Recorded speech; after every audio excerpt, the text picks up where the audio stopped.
Welcome to the podcast show. I got another guest here, Melly. This is my third in-person guest on the podcast show. Melly, welcome to the show and explain yourself.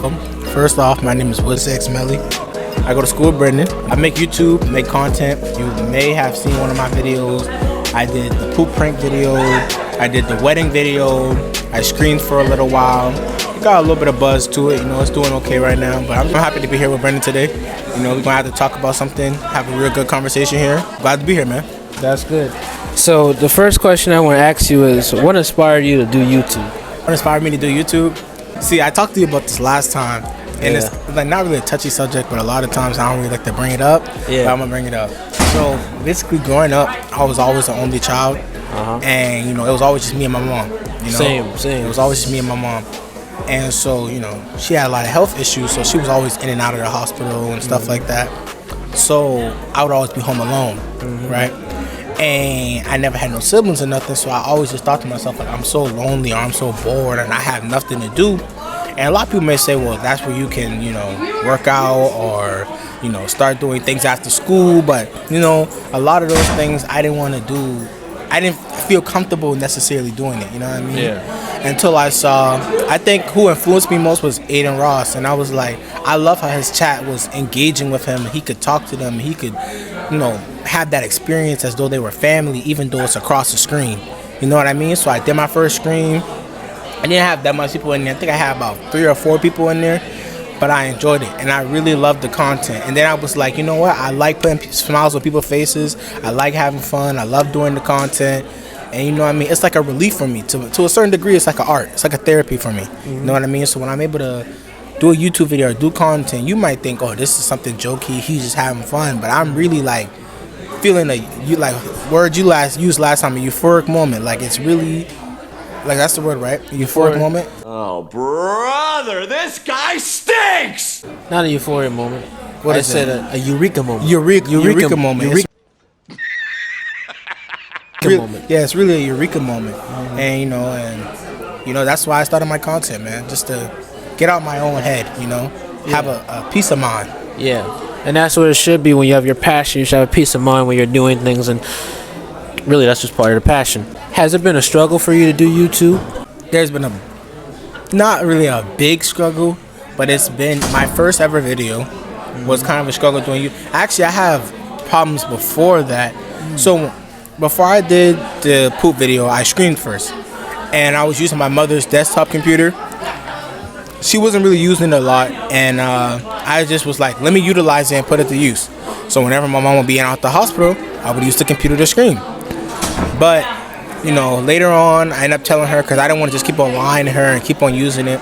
She just didn't want me to use it. She still don't want me to use it. I wanted to use it for content purposes only. She was like, no, and you have to respect. So, you know what I'm saying? That was the first thing. It was kind of it's a little trip up, but you still gotta be respectful. Yes, ma'am, no, ma'am, and even though it's a roadblock, it doesn't mean you can't step over it. You know what I mean? So that was the first thing, and then the second thing was while I was at school, I made the poop video. If you didn't know, the poop video is down because admin, they told me to take it down. And but there's still a short of it. There's still a short that you can see like a little piece of the video, but the whole entire video, all the reactions is gone. And that's really my fault, because I could have just privated the video, uploaded it during the summer or something, put it back. But me just being a hard head, like, man, that video, I don't care, I'll do a bigger video, which I did do a bigger video. And my wedding video got 2,000 likes now. So when God closes one door, he opens another. So that's a good thing, man. So and sometimes God allows certain things to happen because maybe it may not be the right thing in his eyesight. Because for me and you, we're both men of faith, we're both followers of Christ. And one thing that I always think of, and I know Melly does this too, whenever we do things, our purpose, we got to make sure the lines that's with what's Christ like and not with what's the world, because sometimes doing things of the world can be a little bit negative, because if you're a friend of the world, you're an enemy of God. And I'm not saying that it's not bad to have fun. You can have fun, but know how you're doing it and when you're doing it. That's how it is. And what the next one is, what lessons have you learned from YouTube? What you already explained already. Lesson I learned from YouTube, what I learned is everybody, this is one of the things that I learned and I try to articulate in a way that most people can understand. Just because they, like, you ever seen a race, right? Yeah. And the other person goes all the way down. Yeah. And they have their hands like this, and they're watching you race. But I learned to stay around the people that run the race with you, Yeah. not people who just sit there and watch you run. Yeah. A lot of people say, well, I've been there since the beginning. No, you've been watching me since the beginning. You haven't been with me since the beginning. And a lot of people get that messed up. And I try to articulate in a way to allow people to know that everybody who's around you, everybody who's seeing you is not with you. The people who's actually you came up with, the people who's running with you right now, the people who's dedicated and committed, those are the people that you want to keep around you. Not the people who just sit there, the people who actually go. So basically, overall, to recap what you're saying there, people want to be more determined to be with you, but not dedicated. Not dedicated. Dedication and determination are two different things. Yes. And that leads up to my next thing, which I'm glad you said that. So you mentioned to me off camera, especially to your audience, I think, that do you ever worry about people? Have you ever dealt with insecurities, or basically have you ever compared yourself to others? Does this go with YouTube, etc.? You being a person who you are in real life and on YouTube, have you ever dealt with that? I'll be honest with people. At first, I was insecure about my weight, and then also I was insecure about my clothes, and then I just started not caring. I started to just realize that I have to do what's best for me regardless. Yeah. And so, like, as far as physical health, don't do it because somebody else says do it. I was 240 at one point. I lost a lot of weight. I was 240. I came down. And then also on top of that, a lot of people who hanged around me, a lot of people who said things about me, they hated my hair, they hated how I look.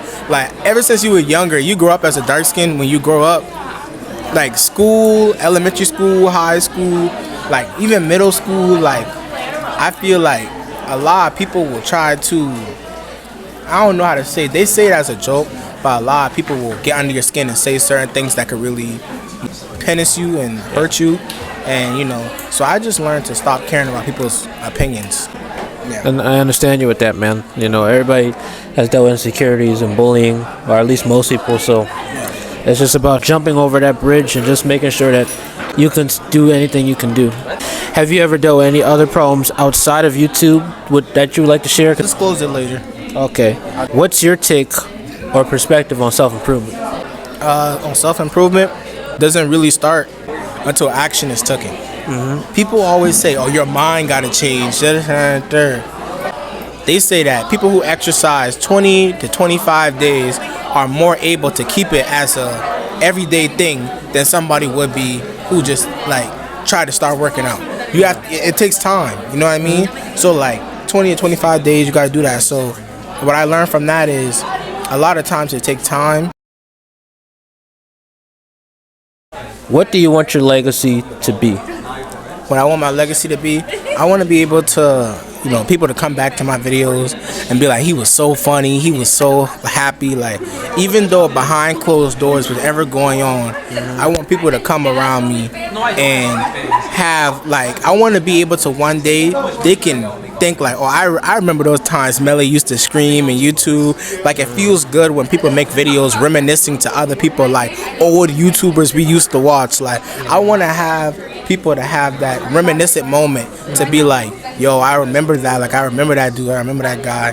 And also just to spread the good word, man. And even though I don't always do the right thing, I'm trying to do my best. And that's all I can do. Welcome to the podcast, guys. This is my third in-person guest. It was first Malik. It was secondly Ricardo. Now it's one of my other buddies, Melly. WizX Melly, that's the prank videos. He's the guy that pooped in his pants, that did all the funny things. So, and also if you saw my IG, you probably remember him. But to get to the point here, welcome to the show, Melly. And what do you got to say, man, before we... That wasn't real poop, guys, I swear. But to get to the point here, I have him on the show, and we're just going to talk about some stuff that he's done with his YouTube career and give you some advice with YouTube and things. So, Melly, thank you for coming on the show. And firstly, what do you want to say, First thing I want to say is, Malik, hope you feel better. We was doing a video yesterday. Things went wrong. He broke his toes. So make sure y'all subscribe to Stay Slick.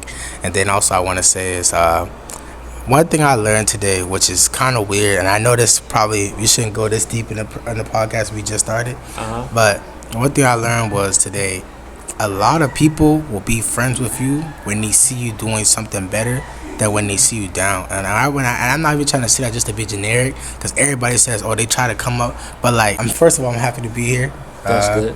Happy to be here. Been wanting to come in the podcast. We've been supposed to do this, but you know what I mean. Yeah. I just like, people seeing the other side of me. You know what I'm saying? Other than just the YouTube videos, I don't want people just to see the YouTube videos, the pranks, all the other stuff. You know what I'm saying? That's why I feel like I sit down with Brendan, I can be like me for a second. You know what I mean? Yeah. Like when I'm doing my YouTube videos, I'm me, but when I'm with Brendan, you know what I'm saying? He has me chill, man. Has me calm down where I can actually sit down, talk, conversate. We could talk about something that actually matters. Not that my videos don't matter, but you know what I mean? It's a different side of people, you know what I'm saying, behind the camera, off the camera, even though we on the camera, you know what I mean? Yeah. Different type of aura with different type of people, you know what I mean? So I'm just glad to be here, man. I'm glad for people to see a different part of me, and we get to be here with Brendan. We finally on Influencer B, the development podcast, man. This is your third in-person interview. Yes, it is. So happy to be here, man. Yes, it is. So, I know that you say, and that's the first thing I actually want to talk about, because you were talking about how you're different on YouTube with your channel, and you're different on outside of YouTube, and you're different when you're around me as well. So, with people and things, because at the end of the day, for me as a person, especially I give out advice on my YouTube videos, audience, you know what it is. I don't put people in one box. I see potential in people to change. So, what's your aspect of that? How do you see it as in you doing these different things? Do you worry about people, or do you not worry about people? Okay, so I'll say, as far as my videos, I don't worry about people's opinion. So what I learned was about people's point of view, not to really care. But when it comes to my YouTube videos, I don't really care about people's opinions on my YouTube videos. But when it's genuine friendships, I don't want them to get a certain image on me, because even outside of the videos, like even how I act, like, sometimes I can see myself doing some crazy stuff, and I think that's time for us to go. But I just want to leave y'all with something.